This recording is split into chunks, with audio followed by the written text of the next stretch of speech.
نحمده ونصلي على رسوله الكريم اما بعد فاعوذ بالله من الشيطان الرجيم بسم الله الرحمن الرحيم رب اشرح لي صدري ويسر لي امري واحلل عقدة من لساني يفقهوا قولي۔ رمضان کا قیام جو ہے وہ مستحب ہے، پسندیدہ ہے، اور اس قیام کا نام تراویح ہے، اور تراویح ترویحتن کی جمع ہے، ترویحہ، اور ترویحہ کہتے ہیں 4 رکعت پڑھنے کو۔ چونکہ 4 رکعتوں کے بعد نماز پڑھنے والے تھوڑی دیر بیچ میں وقفہ لیتے تھے، یعنی آرام کرتے تھے، اور پھر 4 اگلی رکعت پڑھتے تھے، تو اس سے اس کا نام تراویح پڑ گیا۔ تو رمضان میں تراویح پڑھنا جو ہے یہ نہایت پسندیدہ ہے۔ حدیث ہے، حضرت ابو ہریرہ رضی اللہ عنہ سے روایت ہے، رسول اللہ صلی اللہ علیہ وسلم نے فرمایا، جس شخص نے ایمان کی حالت میں ثواب کی نیت سے رمضان کا قیام کیا، یعنی رات کو تراویح پڑھی، اس کے پچھلے گناہ معاف کر دیے جاتے ہیں۔ بخاری اور مسلم کی حدیث ہے۔ اگلی حدیث ہے وعنہ رضی اللہ عنہ، اور انہی سے روایت ہے، سابق راوی سے ہی، اللہ تعالیٰ ان سے راضی ہو جائے، اور وہ کون ہے؟ ابو ہریرہ۔ قال کان رسول اللہ صلی اللہ علیہ وسلم یرغب فی قیام رمضان من غیر ان یأمرہم فیہ بعزیمۃ فیقول من قام رمضان ایمانا واحتسابا غفر له ما تقدم من ذنبه، رواہ مسلم۔ سابق راوی ہی سے روایت ہے کہ رسول اللہ صلی اللہ علیہ وسلم رمضان کے قیام میں رغبت دلاتے تھے، یعنی شوق دلاتے تھے، بغیر اس کے کہ آپ اس کے واجب ہونے کا حکم فرماتے۔ پس آپ فرماتے، جس شخص نے ایمان کے ساتھ ثواب کی نیت سے رمضان کا قیام کیا تو اس کے پہلے گناہ معاف کر دیے جاتے ہیں۔ یہ صحیح مسلم کی روایت ہے۔ تو اس سے کیا بات پتہ چلتی ہے کہ رمضان کی عبادت یعنی تراویح کی عبادت نہایت اہم عبادت ہے۔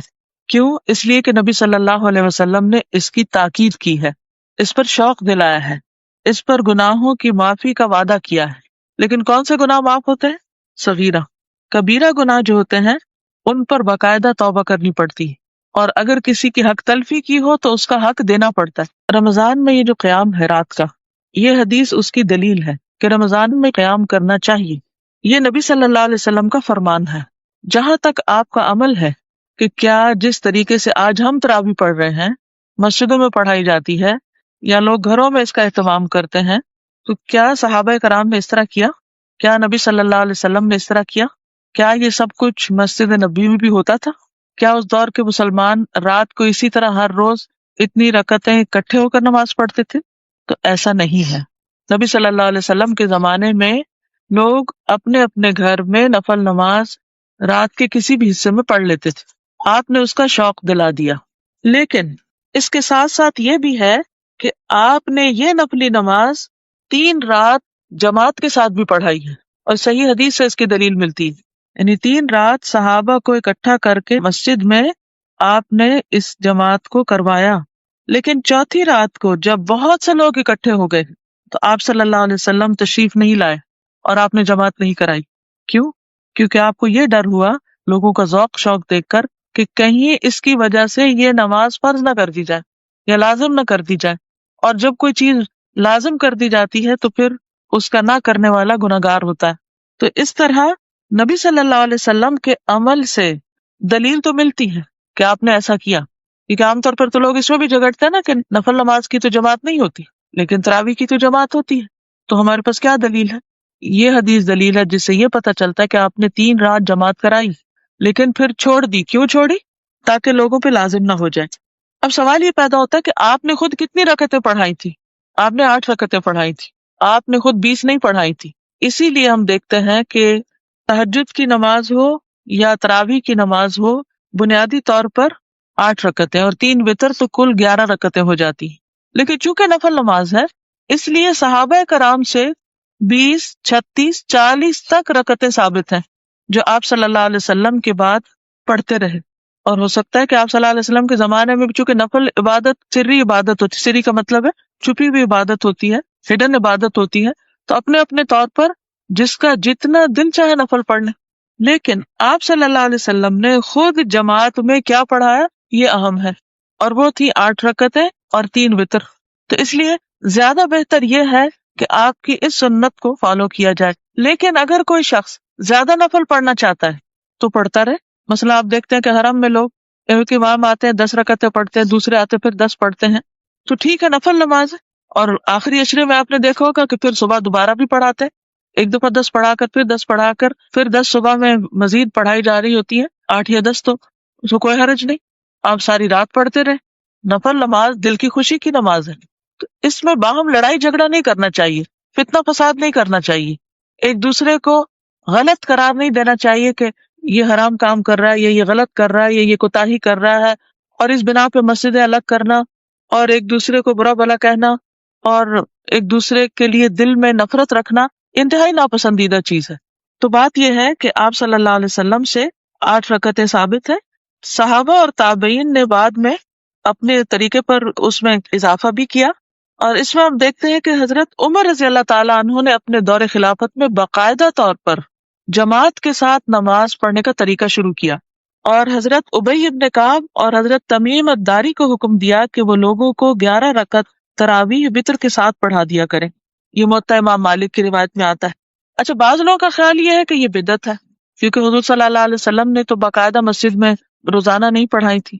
بدعت وہ کام ہوتا ہے جو نئے سرے سے ایجاد کیا جائے، جس کی کوئی دلیل ہی نہ ہو۔ تو اس چیز کی تو ہمیں دلیل ملتی ہے، اور وہ کیا ہے کہ نبی صلی اللہ علیہ وسلم نے اس کو باجماعت پڑھایا، 3 دن پڑھایا، اور چوتھے دن پڑھانا چاہتے تھے لیکن کس ڈر سے نہیں پڑھایا کہ کہیں فرض نہ ہو جائے۔ حضرت عمر کے زمانے میں جب فرض ہونے کا ڈر ختم ہو گیا، کیونکہ اب تو وہی کو نہیں آنا تھا، تو کوئی ایسی بات نہیں تھی، لہٰذا آپ نے اس کو باقاعدہ ایک اس کا رواج عام کر دیا اور اس کا سلسلہ جاری کر دیا۔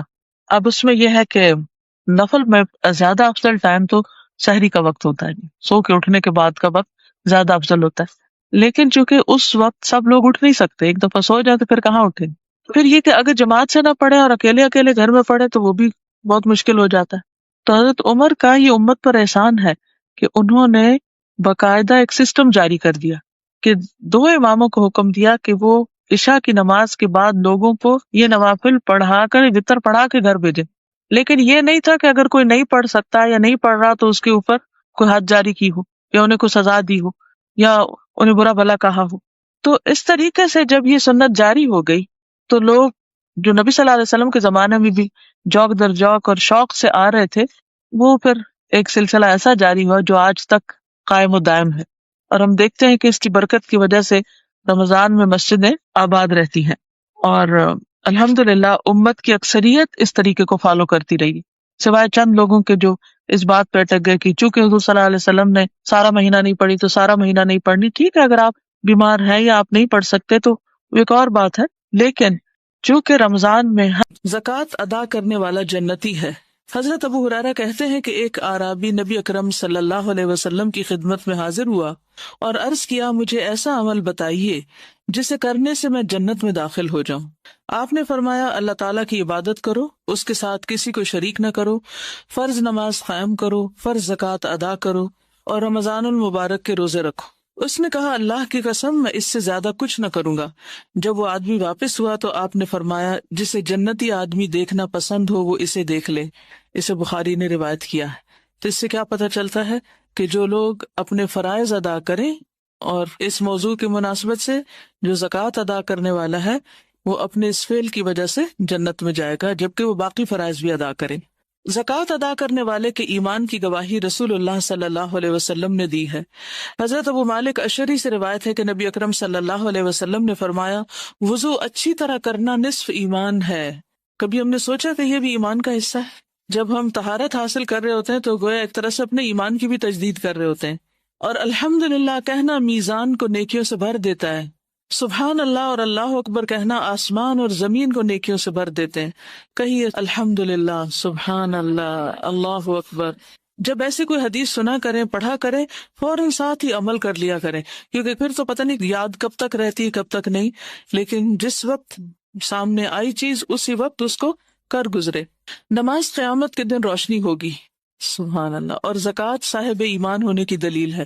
صبر کرنا روشنی ہے، یعنی جو انسان صبر کرتا ہے اللہ تعالیٰ اس کے مسئلے کا حل نکال دیتا ہے۔ روشنی سے مراد کیا؟ یعنی آپ غم کے گھونٹ پی رہے ہیں، تکلیف میں ہیں، صبر کر رہے ہیں، اور صبر کرتے ہوئے کوئی غلط کام نہیں کرتے، تو شیطان آپ کو سجھاتا ہے کہ آپ کے مسئلے کا حل کچھ بھی نہیں ہوگا، آپ کو سولوشن نہیں ملے گا. لیکن اللہ سبحانہ تعالیٰ اچانک آپ کے دل میں خیال ڈال دیتے ہیں کہ اچھا یہ کام ایسے نہیں ایسے کر لو، اور آپ کو کہتے ہیں کہ او مجھے سمجھ آ گئی مجھے کیا کرنا ہے. یہ کون سجھاتا ہے؟ یہ کہاں سے آتی ہے روشنی؟ یہ اللہ سبحانہ تعالیٰ آپ کو دے رہا ہوتا ہے. ٹھیک ہے، تو یہ جو صبر کے بعد آپ کو اجر ملتا ہے اور پھر ٹھنڈک ملتی ہے، جیسے پسینہ آنے کے بعد جسم ٹھنڈا ہو جاتا ہے، اسی طرح صبر کی شدت اور بھٹی سے گزرنے کے بعد بھی آپ کو ایمان کی حلاوت نصیب ہوتی، اور یقینی طور پر لازمی طور پر مسائل کا حل ملتا ہے، اور وہ اللہ سبحانہ تعالیٰ اسباب پیدا کر دیتا ہے. اور قرآن تیرے حق میں حجت بنے گا، یعنی قیامت کے دن، یا تیرے خلاف حجت بنے گا. اسے نسائی نے روایت کیا ہے. عربی کی عبارت دیکھیے، اس میں آپ دیکھیے یہ کہتے ہیں کہ وَالصَّلَاةُ نُورٌ وَالزَّكَاةُ بُرْهَانٌ. وَالزَّكَاةُ بُرْهَانٌ، زکوٰۃ دلیل ہے کس بات کی؟ کہ تم مومن ہو. تو گویا ایمان کی علامت ہوئی. خالد بن اسلم کہتے ہیں کہ ہم عبداللہ بن عمر کے ساتھ نکلے تو ایک دیہاتی نے کہا مجھے اللہ تعالیٰ کے اس قول والذین یکنزون الذہب والفضة کے مطلب سے آگاہ فرمائیے. حضرت ابن عمر نے فرمایا جس آدمی نے سونا چاندی جمع کیا اور اس کی زکوٰۃ نہ دی تو اس کے لیے خرابی ہے. اور یہ آیت زکوٰۃ کا حکم اترنے سے پہلے کی ہے. جب زکوٰۃ فرض ہوئی تو اللہ تعالیٰ نے مال زکوٰۃ کے ذریعے اس کو پاک کر دیا. اسے بخاری نے روایت کیا ہے. اور زکوٰۃ ادا کرنے سے مال میں اضافہ ہوتا ہے، کیونکہ زکوٰۃ کا معنی کیا ہے؟ النمو والزیادہ، یعنی اس سے مال زیادہ ہوتا ہے، بڑھتا ہے اور ملتا ہے. ٹھیک ہے، اس کے علاوہ بھی کچھ اور فائدے ہیں جو دیگر احادیث میں بیان ہوئے ہیں. سب سے پہلی بات تو یہ کہ زکوٰۃ کی ادائیگی اللہ تعالیٰ کی اطاعت کا ذریعہ ہے. یعنی ہم اللہ سبحانہ وتعالیٰ کا ایک حکم مانتے ہیں، اور جب انسان اللہ تعالیٰ کی اطاعت کرتا ہے تو اللہ تعالیٰ ایسے بندے پر رحمت فرماتا ہے، اس کو ثواب دیتا ہے، اس کو عذاب سے بچاتا ہے. ایسا شخص اللہ کی رضا پاتا ہے. ٹھیک ہے، کیا کیا فائدے ہیں بتائیے اب مجھے. اطاعت کا موقع ملتا ہے، اللہ کا حکم مان رہے ہیں، کوئی معمولی بات نہیں ہے. اور اللہ کی رحمت آتی ہے اطاعت سے، اور ثواب ملتا ہے، جزا ملتی ہے. مال کا ایک درہم 700 اور کئی گنا انسان کو واپس اللہ سبحانہ تعالیٰ دنیا اور آخرت دونوں جگہ لوٹاتا ہے. فرشتے دعائیں کرتے ہیں کہ اللہ جو دے رہا ہے اس کو اور زیادہ دے. اور کیا ملتا ہے؟ عذاب سے بچاؤ ہوتا ہے. اب یہ دو الگ الگ چیزیں ہیں، ایک ہے جنت کا ملنا اور ایک ہے عذاب سے بچنا. بعض لوگ جنت میں جائیں گے لیکن عذاب بھگت کے، ٹھیک، اور بعض لوگ جنت میں جائیں گے عذاب کے بغیر ہی. تو عذاب سے بچنے کا بھی موقع ملتا ہے انسان کو، کیونکہ مال کا دینا انسان کے لیے ایک حفاظت کا ذریعہ بن جاتا ہے. آگے انشاءاللہ ہم دیکھیں گے کہ کس طرح قبر میں حفاظت ہوتی ہے زکوٰۃ اور صدقات دینے سے، اور باقی بھی حشر کے دن کیا انسان کو فائدے ہوں گے. اور پھر یہ ہے کہ اللہ کی رضا حاصل ہوتی ہے. پھر اللہ سبحانہ تعالیٰ کے قرب کا ذریعہ ہے. اللہ عز و جل فرماتا ہے جو شخص میرے کسی دوست کی تذلیل کرتا ہے وہ مجھ سے جنگ کو حلال کر لیتا ہے. یعنی ایک شخص اگر اللہ کا محبوب ہے، اللہ کا پیارا ہے، اور کوئی اس کو ذلیل کرنے پہ تلا ہوا ہے تو اللہ سبحانہ تعالیٰ خود اس سے نبٹ لیتا ہے. اور فرائض کی ادائیگی سے زیادہ بندہ کسی چیز سے میرا قرب حاصل نہیں کرتا. فرائض کی ادائیگی سے بڑھ کر بندہ کسی چیز سے میرا قرب حاصل نہیں کرتا. یعنی اگر آپ اللہ کے مقرب بندوں میں شامل ہونا چاہتے ہیں، شوق ہے نیئرسٹ ٹو اللہ سبحانہ و تعالی، تو سب سے زیادہ جو چیز آپ کو فائدہ دے گی وہ فرائض کی ادائیگی ہے. اپنے فرض پورے کیجیے. اور بندہ میرا قرب حاصل کرنے کے لیے مسلسل نوافل پڑھتا رہتا ہے حتیٰ کہ میں اس سے محبت کرنے لگتا ہوں. تو قرب فرائض سے ملتا ہے اور محبت نوافل سے. دوبارہ دہراؤں گی، کہیں موٹا کر کے اپنے پاس لکھ لیجئے، قرب فرائض کی ادائیگی سے اور محبت نوافل کی ادائیگی سے. پھر اگر وہ مجھ سے کچھ مانگتا ہے تو میں اسے عطا کرتا ہوں. اللہ اکبر. ہم سب چاہتے ہیں ہماری دعائیں قبول ہوں. اگر دعا کرتا ہے تو اسے قبول کرتا ہوں. اور مجھے اپنے کسی کام میں ایسا تردد نہیں ہوتا جیسا اپنے بندے کی موت پر ہوتا ہے، کیونکہ وہ موت کو پسند نہیں کرتا اور میں اسے تنگ کرنا اچھا نہیں سمجھتا. تو جو لوگ اللہ کے مقرب اور محبوب بندے ہوتے ہیں، اللہ سبحانہ تعالیٰ انہیں موت کی تکلیف بھی نہیں دینا چاہتا. اللہ کی تائید پھر انسان کو حاصل ہونے لگتی. تو زکوٰۃ کی ادائیگی صرف ایک بوجھ سمجھ کے لے کے اچھا کتنے پیسے ہیں کیلکولیشن کرو، اتنے روپے بن گئے، اتنا زیور سے اتنے تولے سونا ہے، اتنے وہ بن گئے، اچھا اتنے بنتے، چلو لفافے میں ڈالو اور جا کے دے آؤ جہاں دینا ہے. کوئی روح نہیں، کوئی محبت نہیں، کوئی دل میں وہ احساس نہیں کہ ہم کیا کرنے جا رہے ہیں. تو کچھ بھی اللہ کے لیے دینا ہو تو بے روح نہ ہو. اس وقت اس کو گنتے ہوئے، کیلکولیٹ کرتے وقت، اس کا اہتمام انتظام کرتے وقت نہ تنگ ہونا ہے، نہ پریشان ہونا ہے. محبت کے ساتھ اس کو ادا کرنا ہے کہ مجھے اس سے اللہ کا قرب ملے گا. اور اگر میں اضافے کے ساتھ دوں گی، یعنی اس میں صدقہ بھی ڈال دوں گی، تو اللہ کی محبت نصیب ہوگی، دعائیں قبول ہوگی اور آخرت بھی اچھی ہوگی. اور جہاں تک رحمت پانے کا تعلق ہے وَأَقِيمُوا الصَّلَاةَ وَآتُوا الزَّكَاةَ وَأَطِيعُوا الرَّسُولَ لَعَلَّكُمْ تُرْحَمُونَ، اس کی دلیل ہے۔ پھر ایک اور جگہ اللہ سبحانہ وتعالیٰ فرماتے ہیں وَاكْتُبْ لَنَا فِي هَذِهِ الدُّنْيَا حَسَنَةً وَفِي الْآخِرَةِ إِنَّا هُدْنَا إِلَيْكَ قَالَ عَذَابِي أُصِيبُ بِهِ مَنْ أَشَاءُ وَرَحْمَتِي وَسِعَتْ كُلَّ شَيْءٍ فَسَأَكْتُبُهَا لِلَّذِينَ يَتَّقُونَ وَيُؤْتُونَ الزَّكَاةَ۔ ڈائریکٹ زکوٰۃ کی بات آ گئی عمل میں کہ میں اپنی رحمت لکھ دوں گا ان لوگوں کے لیے، لازم کر دوں گا جو ڈرتے ہیں، تقوی اختیار کرتے ہیں، بچتے ہیں، بچ بچ کے چلتے ہیں، ڈر ڈر کے چلتے ہیں، ڈر ڈر کے زندگی بسر کرتے ہیں کہ ہمارا کوئی ایکشن، ہماری کوئی بات، ہمارا کوئی قدم اللہ کو ناراض نہ کر دے۔ وَيُؤْتُونَ الزَّكَاةَ، اور زکوٰۃ دیتے ہیں، وَالَّذِينَ هُمْ بِآيَاتِنَا يُؤْمِنُونَ، اور وہ لوگ ہماری آیات پر ایمان رکھتے ہیں۔ سورۃ الاعراف 156 ہے، اس میں اللہ تعالیٰ فرماتے ہیں میری رحمت ہر چیز پہ چھائی ہوئی ہے، لیکن میں ان لوگوں کے لیے تو لکھ ہی دوں گا، ان کو عنایت کر دوں گا جو تقوی اور زکوٰۃ کا اہتمام کرتے ہیں۔ پھر زکوٰۃ جو ہے وہ انسان کی جان کا فدیہ بھی ہے۔ یحییٰ علیہ السلام کو 5 باتوں کا حکم دیا گیا تھا کہ ان پہ خود بھی عمل کریں اور بنی اسرائیل کو بھی حکم دے۔ ان میں سے ایک ہے میں تمہیں صدقہ کرنے کا حکم دیتا ہوں، کیونکہ اس کی مثال اس شخص کی ہے جسے دشمن نے قید کر کے اس کے ہاتھ گردن سے باندھ دیے ہوں، مصیبت میں پھنس گیا ہو انسان۔ اب امیجن کیجئے دشمن نے قید بھی کر لیا، گردن سے ہاتھ بھی باندھ دیے، یعنی ویسے بھی انسان آئسولیشن میں اور اوپر سے ہاتھ بھی بندھے ہوئے ہیں، اور پھر اسے قتل کرنے کے لیے لے چلیں اور وہ ان سے کہے کیا تم میری جان کا فدیہ وصول کرنے کے لیے تیار ہو؟ پھر وہ تھوڑے اور زیادہ کے ذریعے جس طرح بھی بن پڑے اپنی جان کا فدیہ پیش کرنے لگے، یہاں تک کہ اپنے آپ کو چھڑا لے۔ تو دنیا میں بھی جب حالات ایسے ہو جائیں کہ ہر چیز بندھ جائے تو کیا کریں؟ صدقہ دیں، اور خصوصاً اگر کوئی زکوٰۃ میں سے کمی بیشی رہتی ہو تو پہلے اس کو پورا کریں، کیونکہ نفلی صدقات زکوٰۃ کے قائم مقام نہیں ہو سکتے۔ واضح؟ پہلے اپنے فرض کو پورا کریں اور پھر اس کے بعد نوافل کی طرف توجہ دیں۔ پھر ایک اور فائدہ یہ ہے کہ گناہوں اور خطاؤں کو مٹانے کا باعث ہوتا ہے صدقہ اور زکوٰۃ۔ سورۃ المائدہ آیت 12 میں اللہ تعالیٰ فرماتے ہیں کہ ہم نے بنی اسرائیل سے پکا وعدہ لیا اور ہم نے ان میں 12 سردار مقرر کیے، اور اللہ نے فرمایا بے شک میں تمہارے ساتھ ہوں، انی معکم، اللہ کا ساتھ، لئن اقمتم الصلاۃ وآتیتم الزکاۃ، اگر تم نے نماز پڑھی اور زکوٰۃ ادا کری۔ ٹھیک، تو اس سے کیا پتہ چلتا ہے کہ اللہ کا ساتھ نصیب ہوتا ہے، اللہ کی مدد آتی ہے اس شخص کو جو زکوٰۃ دیتا ہے۔ اور میرے رسولوں پر ایمان لائے اور انہیں قوت دی اور اللہ کو قرض دیا، اچھا قرض یعنی دین کے راستے میں جان مال سے مدد کی، تو یقیناً میں تم سے تمہارے گناہ ضرور دور کر دوں گا۔ تو اس سے کیا ہوتا ہے؟ گناہوں کا کفارہ، اور یقیناً تمہیں ایسے باغوں میں داخل کروں گا جن کے نیچے نہریں بہتی ہوں گی۔ پھر جس نے اس کے بعد تم میں سے کفر کیا تو یقیناً وہ سیدھے راستے سے بھٹک گیا۔ جنرلی بھی صدقے کے بارے میں آتا ہے کہ صدقہ گناہوں کو اس طرح ختم کر دیتا ہے جیسے پانی آگ کو بجھا دیتی۔ اللہ اکبر، کیونکہ گناہ انسان کے راستے کی رکاوٹ ہوتے ہیں۔ انسان کی نیکی کے راستے میں کیا چیز رکاوٹ بنتی ہے؟ گناہ۔ انسان کے رزق کے راستے میں کیا چیز رکاوٹ بنتی ہے؟ گناہ۔ تو اس کے لیے پھر کیا کرنا چاہیے؟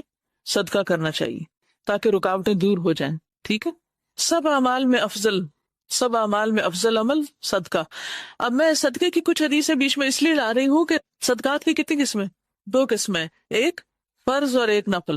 تو جب صدقے کا لفظ آتا ہے نا قرآن مجید میں یا حدیث میں، تو اس سے مراد دونوں ہو سکتے ہیں۔ عام طور پر جب ہم صدقہ بولتے ہیں تو اس سے مراد صرف کیا لیتے ہیں؟ نفل صدقہ۔ تو نفل ادا کرنے سے پہلے فرض کی فکر کیجئے۔ اس کے جو فضائل ہیں، یہ فضیلت ہے زکوٰۃ ادا کرنے کی، یہ جب صدقے کا لفظ ہے تو اس کو بھی اس میں ایک عمومی معنی میں لا سکتے ہیں کہ اس کا یہ فائدہ ہو۔ کیونکہ ہم پتہ کیا ہمارے ذہن میں اشکال کیا ہے؟ ہمارے ذہن میں اشکال یہ ہے کہ یہ تو فرض ہے نا، یہ کون سا احسان جتانا ہے اور اس سے ہمیں کیا ملے گا، تو فرض ادا کر رہے ہیں۔ یعنی جب فرض کی ادائیگی ہوتی ہے تو عموماً ہم کسی بھی چیز کی توقع نہیں رکھتے بدلے میں، جواب میں۔ ایسا ہی ہے، آپ میں سے کون کون زکوٰۃ دیتے ہیں؟ تھوڑا سا مجھے اندازہ ہو جائے کہ میں کن لوگوں کو پڑھا رہی ہوں جن کو کچھ پریکٹیکل ایکسپیرینس بھی ہے یا نہیں۔ اوکے، الحمدللہ۔ اور کچھ نے آئندہ انشاءاللہ دینی ہے شادی وادی کے بعد جب زیور ملے گا تو، اور ہو سکتا ہے اب بھی آپ صاحب نصاب ہوں اور آپ کو پتہ ہی نہ ہو، تو آگے انشاءاللہ کھل جائے گا آپ پر کہ آپ پہ زکوٰۃ آتی ہے کہ نہیں آتی۔ تو آپ نے آج تک جتنی بھی زکوٰۃ دی، کبھی زکوٰۃ دیتے ہوئے یہ سوچ آئی کہ اس پہ مجھے ثواب بھی ملے گا؟ کم آتی ہے نا، کم خیال آتا ہے کہ اس پہ ثواب ہوگا، یا اس سے مجھے کوئی میری بلا ٹلے گی، یا اس سے مجھے اللہ کا قرب نصیب ہوگا، یا جنت یا رحمت۔ یا تو اس لیے بہت ضروری ہے کہ ان احادیث کو ریفریش کر لیا جائے۔ تو حدیث میں آتا ہے کہ صدقہ گناہوں کو اس طرح ختم کرتا ہے جیسے پانی آگ کو بجھاتا ہے، اور صدقہ سب اعمال میں افضل ہے۔ حضرت عمر رضی اللہ تعالیٰ عنہ سے روایت ہے، کہتے ہیں کہ اعمال آپس میں فخر کرتے ہیں، تو صدقہ کہتا ہے میں تم میں سب سے افضل ہوں، اور فلاح پانے کا ذریعہ بھی ہے زکوٰۃ. قد افلح المؤمنون الذین هم فی صلاتهم خاشعون والذین هم عن اللغو معرضون والذین هم للزکاۃ فاعلون. پھر اسی طرح زکوٰۃ ادا کرنے والوں کو مساجد آباد کرنے کی سعادت حاصل ہوتی. مسجد اللہ کا گھر ہے، جو اللہ کا گھر بناتا ہے اس کو لک آفٹر کرتا ہے اللہ تعالیٰ، جنت میں اس کا گھر بناتے ہیں. تو جو لوگ زکوٰۃ دیتے ہیں اللہ تعالیٰ ان کو توفیق دیتے ہیں کہ وہ مساجد کو آباد کر سکیں. اس سے پتہ ہی چلتا ہے کہ فرائض ادا کرنے سے، خصوصاً مالی فرض ادا کرنے، زکوٰۃ ادا کرنے سے انسان کے لیے نیکیوں کے مزید دروازے کھلتے ہیں اور اللہ کے دین کی خدمت کا موقع ملتا ہے. انما یأمر مساجد اللہ من آمن باللہ والیوم الآخر واقام الصلاۃ وآتى الزکاۃ ولم یخش الا اللہ فعسى اولئک ان یکونوا من المہتدین. اللہ کی مسجدیں تو وہی آباد کرتا ہے جو اللہ اور آخرت کے دن پر ایمان لایا اور اس نے نماز قائم کی اور زکوٰۃ ادا کی اور اللہ کے سوا کسی سے نہ ڈرا، تو یہ لوگ امید ہے کہ ہدایت پانے والوں میں سے ہوں گے. تو اللہ کی مسجدیں کون آباد کرتے ہیں؟ جو ایمان لاتے ہیں اور نماز اور زکوٰۃ کی پابندی کرتے ہیں. ٹھیک ہے، زکوٰۃ ادا کرنے والے اللہ کی مخلوق میں سے بہترین لوگ ہیں. ابو ہریرہ کہتے ہیں نبی صلی اللہ علیہ وسلم نے فرمایا، کیا میں تمہیں مخلوق میں سب سے بہتر آدمی کے بارے میں نہ بتاؤں؟ صحابہ نے عرض کیا کیوں نہیں یا رسول اللہ؟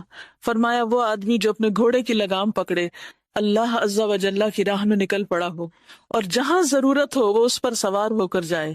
یعنی اللہ کے راستے میں نکلا، جہاں ضرورت ہے اس پہ جاتا ہے. کبھی اس نے روکا ہی نہیں کہ یہ میرا پرسنل گھوڑا ہے اور میرے ذاتی کاموں کے لیے ہے اور میں اس پر اب کوئی اور اللہ کے راستے کا کام کیسے کروں. جیسے عام طور پر ہم جب ذاتی ضرورت کے لیے کہیں گاڑی دوڑانی ہوتی ہے تو خوشی سے جاتے ہیں، لیکن اگر دین کے کام کے لیے کہیں نکلنا ہو تو ہم سوچنے لگتے ہیں کہ اس کا پیٹرول کون دے گا. فرمایا کہ اللہ کے راہ میں نکل پڑا ہو، جہاں ضرورت ہو وہ اس پر سوار ہو جائے. پھر فرمایا کیا میں تمہیں اس کے بعد والے آدمی کے بارے میں بتاؤں کہ اس کے بعد کس کا درجہ افضل؟ تو وہ ہے نمبر 1 ٹاپ کلاس. اور سیکنڈ نمبر پہ کون ہے مقابلے میں؟ صحابہ نے عرض کیا کیوں نہیں ہے اللہ کے رسول صلی اللہ علیہ وسلم، آپ ہمیں ضرور بتائیے. فرمایا وہ آدمی جو اپنی بکریوں کے ریوڑ میں ہو، یعنی بکریاں چراتا ہے، چرواہا ہے بظاہر دنیا میں، چرواہا شیپرڈ. کبھی کسی نے چرواہا دیکھا؟ اچھا کوئی بتائے گا دیکھ کر کیا خیال آیا؟ ہے بیچارہ مسکین. اور مجھے پتہ کیا آتا ہے خیال، کہتے اللہ کو اس کی بکریاں خرید لے. کیونکہ ہم عام طور پہ کب دیکھتے ہیں چرواہے؟ جب عید کا موقع ہوتا ہے نا تو وہ شہر میں لیے پھر رہے ہوتے ہیں. وہ جس سڑک پہ جاؤ وہاں وہ ساتھ لے کے تو چرا رہے ہوتے ہیں اور لے جا رہے ہوتے ہیں. تو فکر ہو رہی ہوتی ہے کہ پتہ نہیں یہ ایسے واپس نہ چلے جائیں، کہ کتنی سال بھر محنت کی ہے انہوں نے اور اب یہ. تو بہرحال ہمارے دل میں یہی خیال ہے، میرے دل میں تو کم از کم رحم آتا ہے ان پر. لیکن اللہ کی نظر میں اس کا مقام کیا؟ اگر وہ نماز قائم کرے اور اس کی زکوٰۃ دیتا ہو. یاد رکھیے جو مال بڑھتا ہے اس پہ زکوٰۃ ہوتی ہے. جو مال بڑھتا ہے جیسے بکریاں بڑھتی ہیں، تو جو بکریوں کے ریوڑ میں ہو نماز ادا کرے اور زکوٰۃ ادا کرے، کیونکہ اس کی دنیا وہی بکریاں ہیں نا، وہ ان کو چھوڑ کے نماز نہیں پڑھے گا کہ یہ کہیں گم نہ جائے، ادھر ادھر نہ نکل جائے. تو وہ اس حال میں بھی نماز پڑھتا ہے اور پھر دھیان رکھتا ہے اپنا پورا نصاب کا، وہ گن کے رکھتا ہے کہ کتنی بکریاں میری، اس میں سے کتنی زکوٰۃ ہوگی، کس تاریخ کو زکوٰۃ ہوگی، اور وہ اس کی زکوٰۃ ادا کرتا ہے. اور فرمایا کیا میں تمہیں مخلوق میں سب سے بدتر آدمی کے بارے میں نہ بتاؤں؟ صحابہ نے عرض کیا کیوں نہیں؟ فرمایا وہ آدمی جس سے اللہ کے نام پر کچھ مانگا جائے اور وہ کچھ نہ دے. جس سے اللہ کے نام پر کچھ مانگا جائے اور وہ کچھ نہ دے، یعنی صدقہ نہ کرے. پھر وہ لوگ بھی اللہ کو پسند ہیں جو زکوٰۃ کا حکم دیتے ہیں، جیسے انبیاء. وَاذْكُرْ فِي الْكِتَابِ إِسْمَاعِيلَ إِنَّهُ كَانَ صَادِقَ الْوَعْدِ وَكَانَ رَسُولًا نَبِيًّا وَكَانَ يَأْمُرُ أَهْلَهُ بِالصَّلَاةِ وَالزَّكَاةِ وَكَانَ عِندَ رَبِّهِ مَرْضِيًّا. کہ اسماعیل علیہ السلام اپنے رب کے بڑے پسندیدہ تھے، کیونکہ ان کی صفات میں کیا کیا چیز شامل تھی؟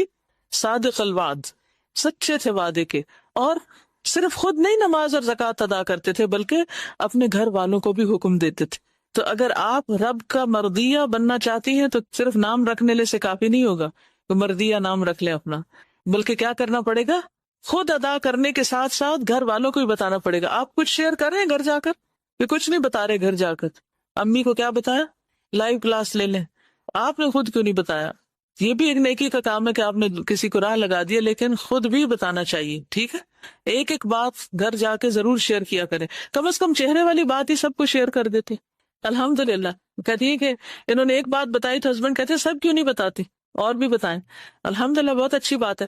اور ہاسٹل والے کیا کر سکتے ہیں؟ آپس میں ڈسکس کریں، برین اسٹارم کریں اور اپنے جذبات کا اظہار کریں کہ ایک چیز کو پڑھ کے آپ کے دل میں عمل کی کیا خواہش پیدا ہوئی ہے.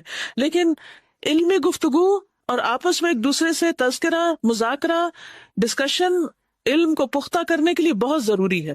ٹھیک ہے. پھر مال کا شر اور وبال دور کرنے کا ذریعہ ہے. جابر رضی اللہ عنہ سے مروی ہے کہ ایک شخص نے کہا، اے اللہ کے رسول صلی اللہ علیہ وسلم، اگر کوئی شخص اپنے مال کی زکوٰۃ ادا کرے تو کیسا ہے؟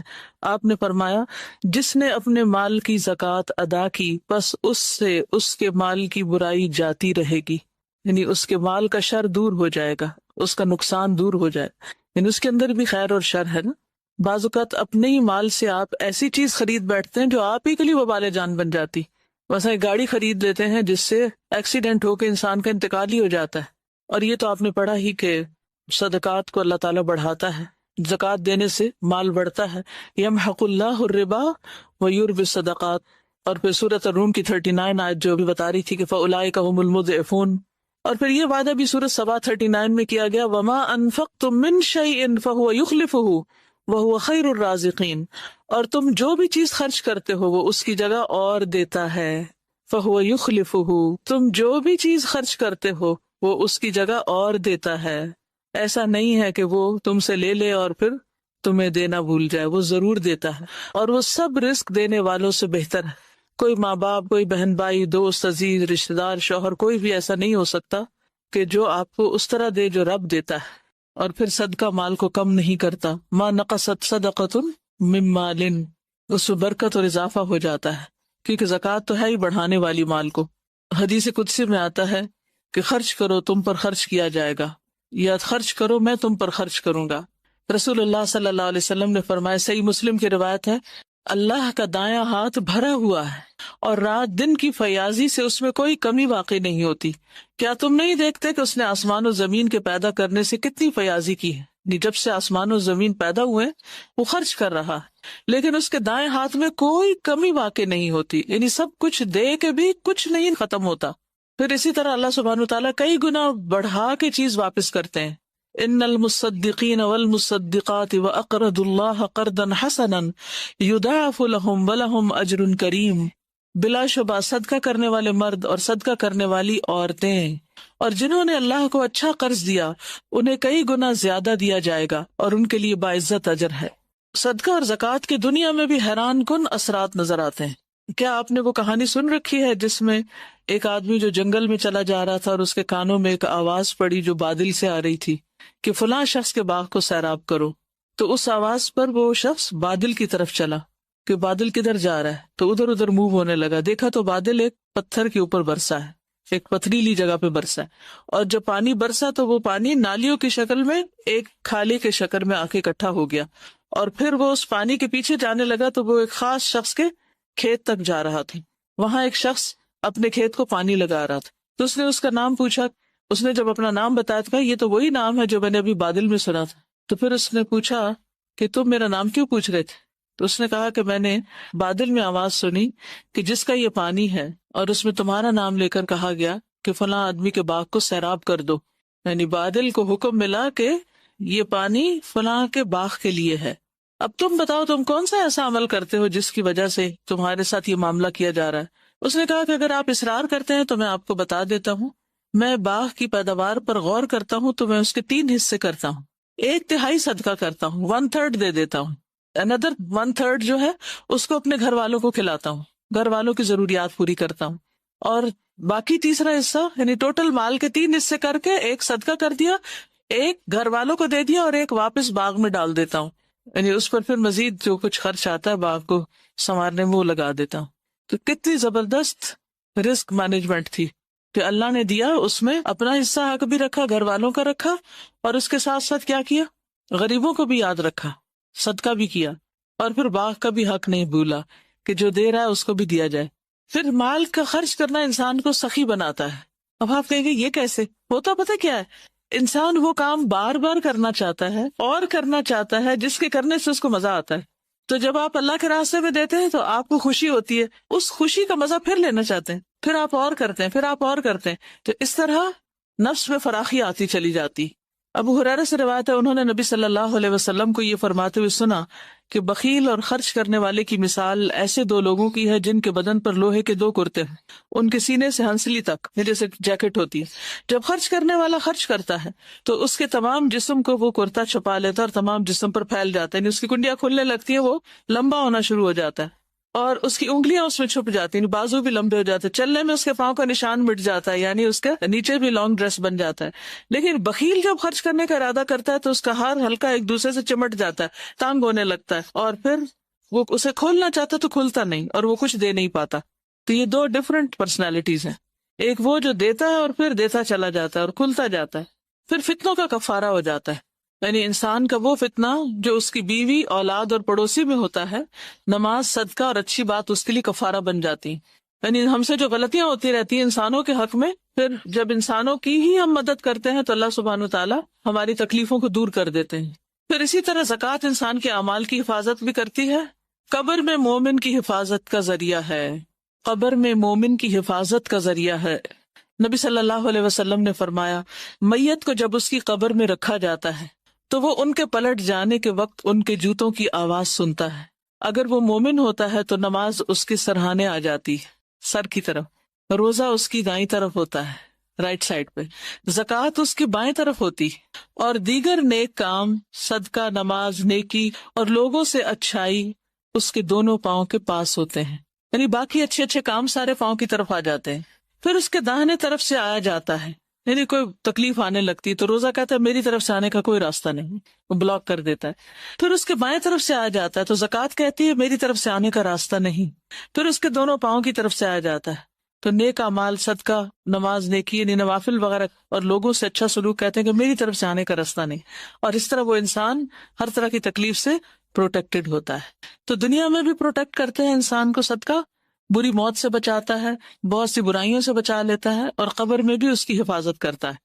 آپ صلی اللہ علیہ وسلم نے فرمایا، ان الصدقۃ لتطفئ عن اہلها حر القبور، صدقہ کرنے والوں کی قبروں سے حرارت بجھاتا ہے، یعنی قبر کی آگ، قبر کی گرمی دور کرتا ہے، گویا قبر کا ایئر کنڈیشنر ہے، قبر ٹھنڈی ہوگی اس سے۔ پھر آخرت میں بہترین انجام، رجال لا تلہیہم تجارۃ ولا بیع عن ذکر اللہ واقام الصلاۃ وایتاء الزکاۃ یخافون یوما تتقلب فیہ القلوب والابصار، وہ مرد جنہیں اللہ کے ذکر سے اور نماز قائم کرنے سے اور زکوٰۃ دینے سے نہ کوئی تجارت غافل کرتی ہے، نہ خرید و فروخت، یعنی اپنے فرائض کی ادائیگی میں وہ پکے رہتے ہیں، وہ اس دن سے ڈرتے ہیں جس میں دل اور آنکھیں الٹ جائیں گی۔ پھر آخرت کی کامیابی کی ضمانت ہے، اولئک ھم المفلحون، شروع میں ہی آتا ہے، اور سورۃ لقمان میں بھی آتا ہے پہلی 5 آیتوں میں کہ الذین یقیمون الصلاۃ ویؤتون الزکاۃ وہم بالآخرۃ ھم یوقنون اولئک علی ھدی من ربہم واولئک ھم المفلحون۔ پھر قیامت کے دن کی گرمی سے نجات ہے، حدیث میں آتا ہے قیامت کے دن ہر شخص اپنے صدقے کے سائے میں ہوگا یہاں تک کہ لوگوں کے درمیان فیصلہ ہو جائے۔ سورج کتنا قریب ہوگا، 1.25 نیزے کے برابر، ہر شخص کو گرمی لگی ہوگی۔ آج ذرا باہر نکل کے دھوپ میں تھوڑا محسوس کیجئے اس گرمی کو، جب سخت گرمی محسوس ہو رہی ہو تو اس وقت سوچے کہ اب کیا کروں، اور پھر آخرت کو یاد کر کے سوچے کہ اب کس طرح سے اس گرمی سے نجات پاؤں، تو اس کا جواب ہے صدقہ۔ ان الذین آمنوا وعملوا الصالحات واقاموا الصلاة وآتوا الزکاة لهم اجرهم عند ربهم ولا خوف علیہم ولا هم يحزنون۔ صرف گرمی ہی نہیں، خوف اور غم سے بھی نجات ہوگا زکوٰۃ کی ادائیگی سے۔ صدیقین اور شہداء کے ساتھ رہنے کا ذریعہ ہوگا۔ جو شخص زکوٰۃ دیتا ہے، قیام کرتا ہے، رمضان کے روزے رکھتا ہے، نمازیں پڑھتا ہے، وہ شخص صدیقین اور شہداء میں شمار ہوتا ہے۔ ایک شخص نے پوچھا، آپ مجھے ایسا عمل بتائیے جو جنت میں لے جائے، تو آپ نے اس کو کیا بتایا؟ اللہ کا شریک نہ ٹھہراؤ، نماز قائم کرو، زکوٰۃ دو اور صلہ رحمی کرو۔ ایسے شخص کے لیے جو زکوٰۃ ادا کرے جنت کے 8 دروازے کھل جاتے ہیں، جس میں اس کے علاوہ شرک سے بیزاری اور نماز قائم کرنا، یعنی جو شخص شرک سے بچے، نماز قائم کرے، زکوٰۃ ادا کرے، ایسا شخص جنت کے جس دروازے سے چاہے داخل ہو جائے۔ اور پھر دل کی خوشی سے ادا کرنا ضروری۔ ہم مانگنے سے تھک جائیں گے، گننے سے تھک جائیں گے، اللہ تعالیٰ دینے سے نہیں تھکتا، وہ سب کچھ دے سکتا ہے۔ کچھ اجتماعی فائدے بھی ہوتے ہیں، دولت ایک جگہ اکٹھی نہیں ہوتی، اور اس طرح کچھ لوگ زیادہ امیر اور کچھ غریب نہیں ہو جاتے۔ مثلاً ایک معاشرے کے اندر یا ایک سوسائٹی کے اندر اگر کل ان کے ایسٹس 1 لاکھ روپے کے ہیں اور کچھ لوگ 80% پہ قبضہ کر لیں اور باقی سب کے لیے 20% رہ جائے، تو اس سے کیا ہوگا؟ مساوات، محبت، آپس کے تعلقات کی بہتری۔ جب اس طرح کی تخصیص ہو جاتی ہے کہ کچھ لوگوں کے پاس بہت زیادہ ہے اور کچھ بیسک نیڈز بھی پوری نہیں کر سکتے،